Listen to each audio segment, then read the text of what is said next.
not lose here. 45 guys for 60 minutes, flying around and having some fun. Let's go. We got to beat them now. Let's go. I'll tell you what, it can't be a one-time thing. It's got to be every time.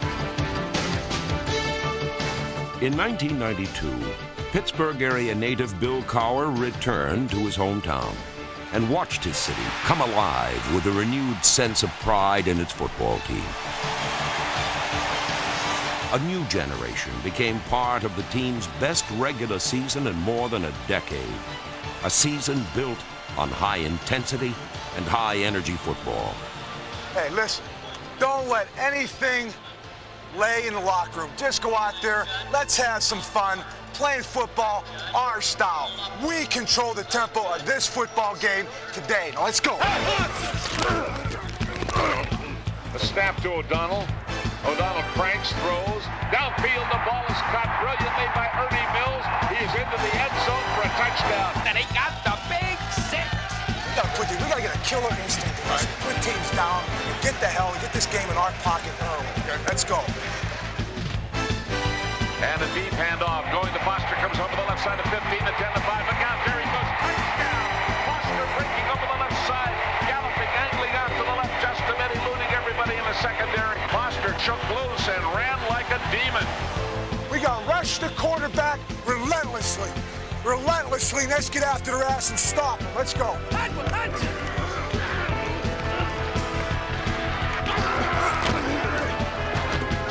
Let's rush!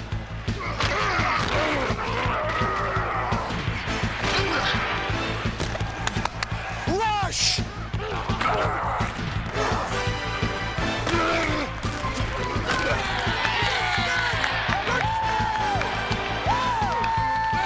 That's a big play, big man. That's a big play. The rejuvenated Steelers captured their first AFC Central Division title since 1984. But for this team and its fans, 1992 was just the first step toward even bigger things. The first sign of a new beginning.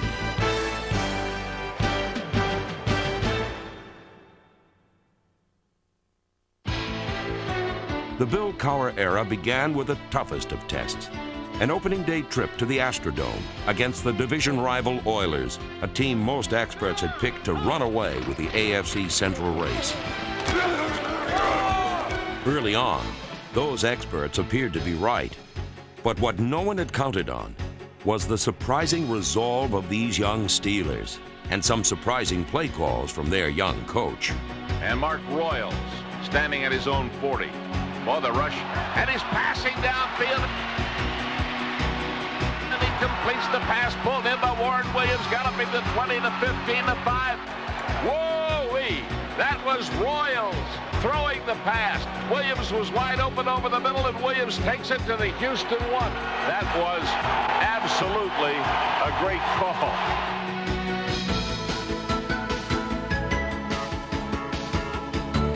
The aggressive Steelers turned the game around and turned the afternoon into a nightmare for Houston quarterback Warren Moon.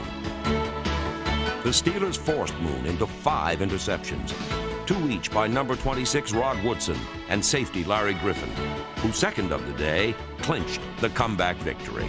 Moon takes the snap, rolls a little to the right, throws, picked off down inside the 5, and here we go again. Coming up the field, Larry Griffin over the 30, hit and knocked down at the 33-yard line, and mobbed by his teammates. Going down to Houston and being the underdog as we were, to come out with a victory in a place where not many people gave us a chance, I certainly think gave us some confidence. And as we talked about the expectation of winning, it certainly gave credence to that and kind of maybe was the building block for us to get something started. O'Donnell giving that ball to Foster, big hole through the middle of 20 to 50. He's headed in, down 5, touchdown Pittsburgh. The following week, it was Barry Foster who kept the Steelers rolling, with 190 yards rushing and 2 scores. Running the right, coming down the sideline to 40 to 35 to 30, running for dear life to 20 to 15 to 10 to 5, hit into the end zone, touchdown Pittsburgh. 1 week later in Sundrent, San Diego, it was quarterback Neil O'Donnell who shone the brightest. O'Donnell ran for one score and threw for two more as Pittsburgh dominated the eventual AFC West champions. O'Donnell firing, and there's Cooper. Cooper takes it for the TV. Neil O'Donnell on the nose, and it is a touchdown, Pittsburgh. Oh, you betcha! At 3-0, the Steelers were off to their best start since 1979 and had become the biggest early season surprise in the NFL.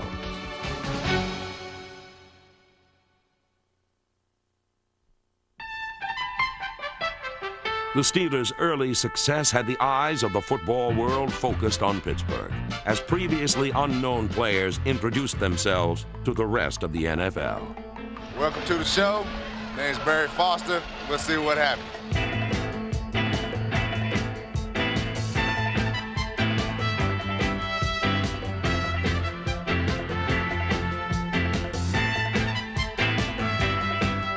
No Steeler made quicker strides from obscurity to stardom than third-year running back Barry Foster, the new workhorse in Pittsburgh's power running attack. It was a new offense that featured big linemen like 290-pound tackle John Jackson, meeting defenders head-on and powering open a rushing lane. In the new system, Foster became the Steelers' most valuable player, carrying the ball 390 times for 1,690 yards, both Steelers records. And behind the blocks of fullback Merrill Hodge and guard Duval Love, Foster became a Pro Bowl starter as the AFC's leading rusher. Center Dermontti Dawson joined Foster in the Pro Bowl, anchoring a line that successfully blended the experience of Tunch Ilkin with the youth of Justin Strelzik and Pro Bowl guard Carlton Hasselrig.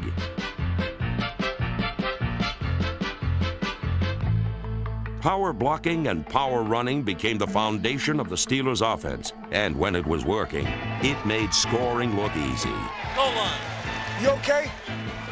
You want to score a touchdown? Yeah. Well, then go.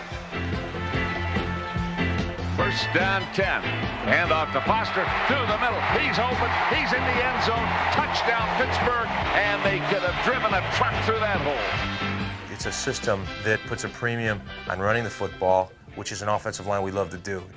When the offense is clicking, it opens everything up, the passing game, the running game. And when you can play offense like that, you can dictate the flow of a game. And I think that's why we've had the success that we've had. The Steelers' offense developed a resiliency that allowed it to bounce back from tough situations and regain control. Its short-range passing game remained effective even in the most difficult conditions, as Neil O'Donnell set a team record for completion percentage on the way to his first Pro Bowl.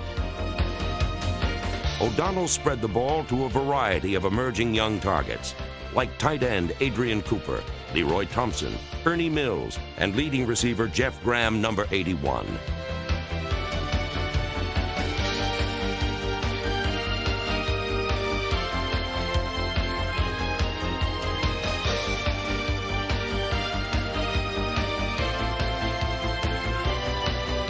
At midseason, the Steelers had an opportunity to showcase their offense 2 straight weeks in the primetime spotlight. The first came on a Monday night in Week 7, when Pittsburgh broke a 2-game losing streak by dominating the Bengals. O'Donnell has time.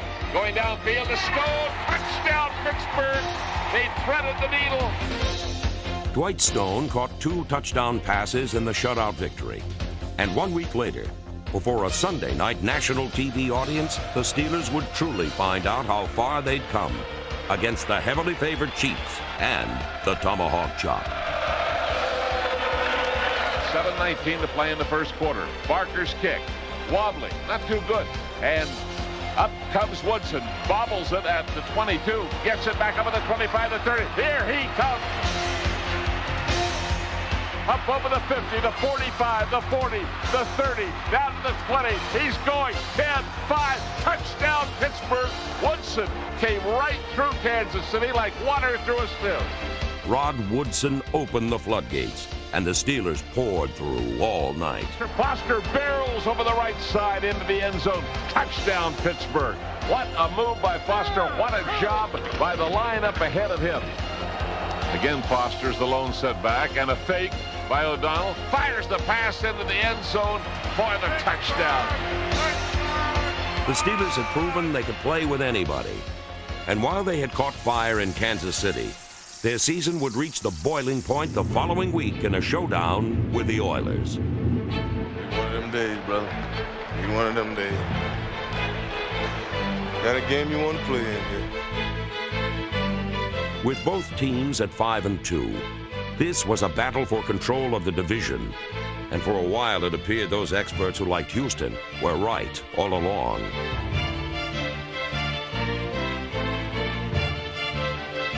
But the Steelers had come back against these Oilers once before, and they certainly weren't about to let go of first place that easily. Number 78 Gary Howe helped lead the defensive charge and fuel the emotions of the most vocal Pittsburgh crowd in more than a decade. I tell you, this football crowd it is playing as big a factor in this game as the Steelers defense right now. Out of the slot, Mills over to the right. Fake by O'Donnell, and he fires it to Cooper in the end zone for the touchdown. While the Steelers' defense shut the Oilers down, Neil O'Donnell and the offense just kept coming.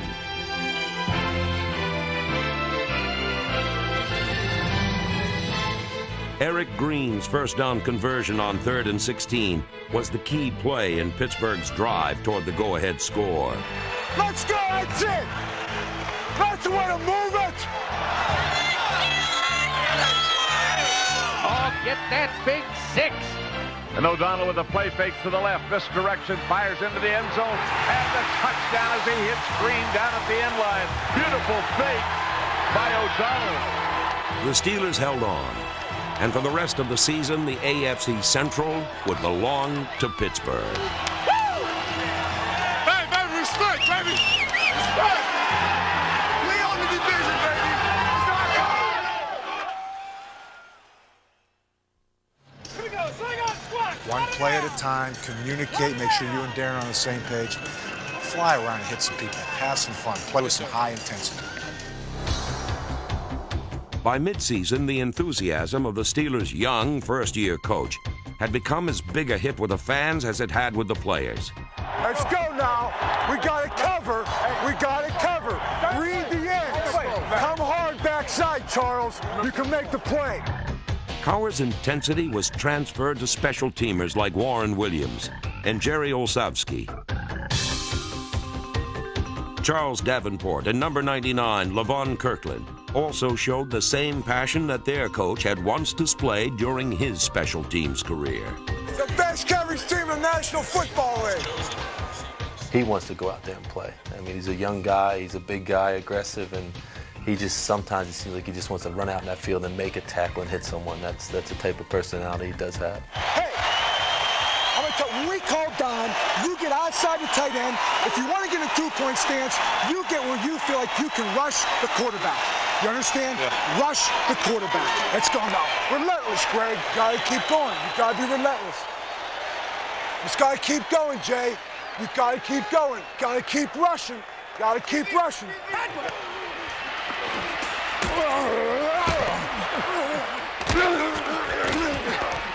Linebacker Greg Lloyd was nothing but relentless.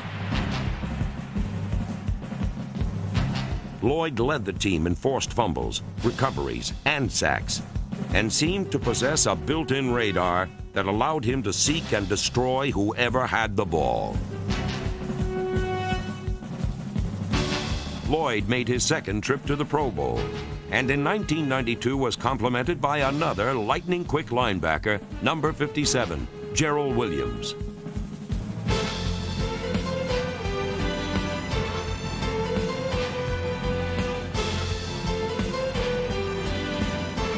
In his first full year as a starter, Williams became a defensive sparkplug, and other young defenders were called on to play with the same fire.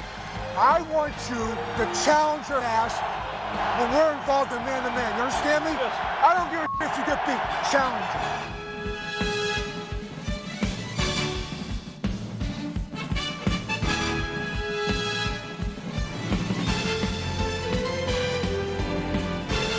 The Steelers' secondary constantly challenged opponents, as safety Carnell Lake made a big impact with an all-pro caliber season. And Pro Bowl cornerback Rod Woodson added another dimension to his game with a career-high 6 sacks. Woodson also maintained his status as one of the premier coverage cornerbacks in the NFL, and his play overshadowed the consistency of fellow cornerback D.J. Johnson. Richard Shelton and Sammy Walker were other big contributors, but the most pleasant surprise was free safety Darren Perry, number 39, the Steelers' Rookie of the Year with a team-high 6 interceptions.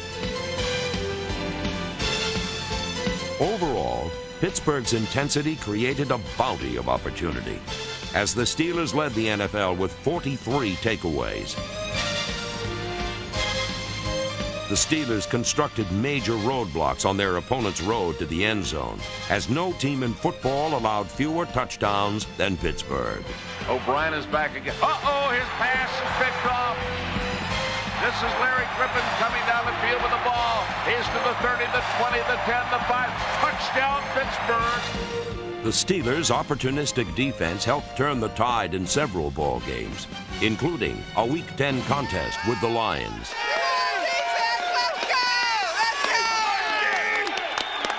Kramer takes the snap. He is hit, he fumbles the football. It's loose, it's scooped up, it's loose again. And down the field they go, and running with the football, Carnell Lake. Yoy, and double yoy. What another big play by Rod Woodson. It's manna from heaven. I formation. Brister lobs him into the end zone for the touchdown. The ball taken by Tim Jordan. Nobody covering him out to the left. The victory was the start of a 4-game winning streak that saw different heroes emerge each week. Against the Colts, Gary Anderson hit on 3 of 3 field goals, and Barry Foster rushed for 168 yards to post his club record 8th 100-yard rushing game of the season. Number 34, Leroy Thompson, helped the Steelers roll up more than 250 yards on the ground. And the following week, it was Bengals quarterback David Klingler who was constantly on the run. Donald Evans, Kenny Davidson, Aaron Jones, and nose tackle Gerald Williams were part of a relentless front that pounded Klingler in waves and tallied a team record 10 sacks.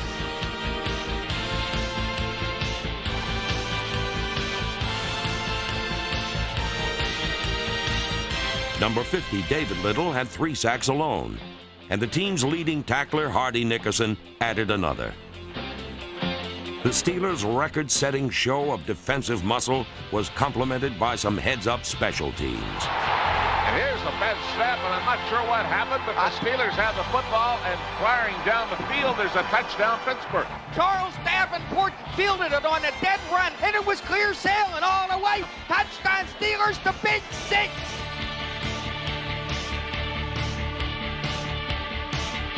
The 4th straight victim was Seattle, as the Steelers' defense once again shut an opponent down to help the offense overcome a 4th-quarter deficit. To give to Foster, running to the left, drives to the goal line, into the end zone, touchdown.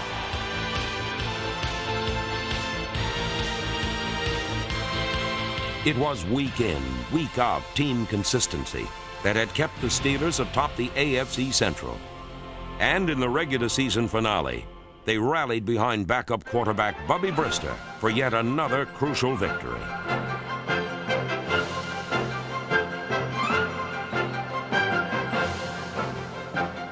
In his 3rd straight start in place of the injured Neil O'Donnell, Brister completed 18 of 25 passes. But another Steeler was looking to add to an even more impressive set of numbers. Over the course of the season, Barry Foster had posted an amazing 11 100-yard rushing games, one short of tying an NFL record. And so on this final regular season Sunday, Foster chased history, and late in the 4th quarter, he ran it down.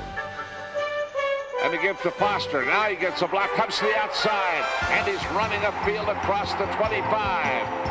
and that's going to take him over 100 yards. He has 12 100-yard rushing games this season. That ties the all-time NFL record set in 1984 by Eric Dickerson. The Steelers' 11-5 record was their best since 1979. And with home field advantage throughout the playoffs, Pittsburgh seemed primed for the postseason.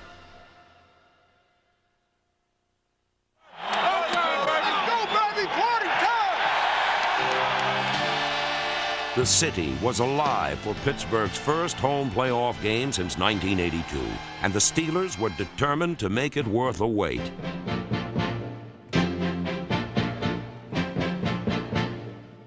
Barry Foster rushed for 104 yards, but overall the Steelers failed to play up to the potential they had shown all season, and the mistakes proved too much to overcome. O'Donnell is back, and O'Donnell's hit fumbles the football, and the Bills say we have it. It is Buffalo's ball. That's unbelievable. The Steelers simply let too many opportunities slip through their grasp. And Wright throwing to the far side, almost picked off by Shelton. Ooh, Shelton almost had it.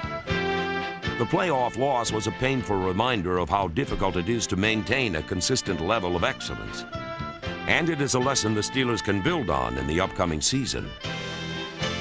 We all have to have a sense of where we want to go, and once we've accomplished that, I think we need to set higher goals. That's what allows you to get better and never become status quo, because I've always believed that no one ever stays the same. You're either getting better or you're getting worse, and so I think the only way you can maintain that drive is to have goals.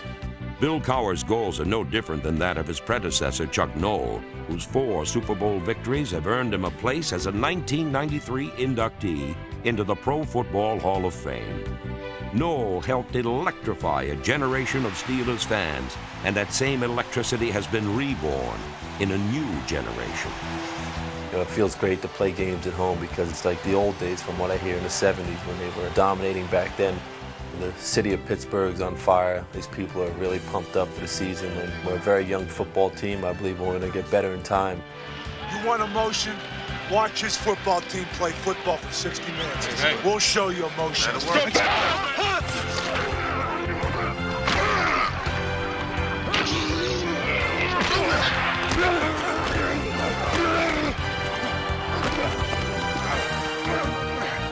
got to get people to the ball, ripping at the ball, stopping the first down. Then we got to challenge them. Challenge them, challenge them. Hey, Barry, killer instinct. Let's go.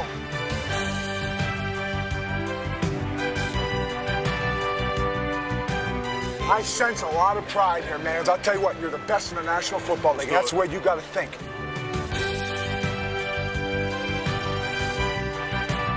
In 1992, the Steelers did take a big step toward being the best in the NFL. But they must continue to move forward in 1993. They are young, explosive, and sparked by the NFL Coach of the Year. And they are striving for even bigger things just ahead. Yes, 1992 was just a start for the Steelers and their fans.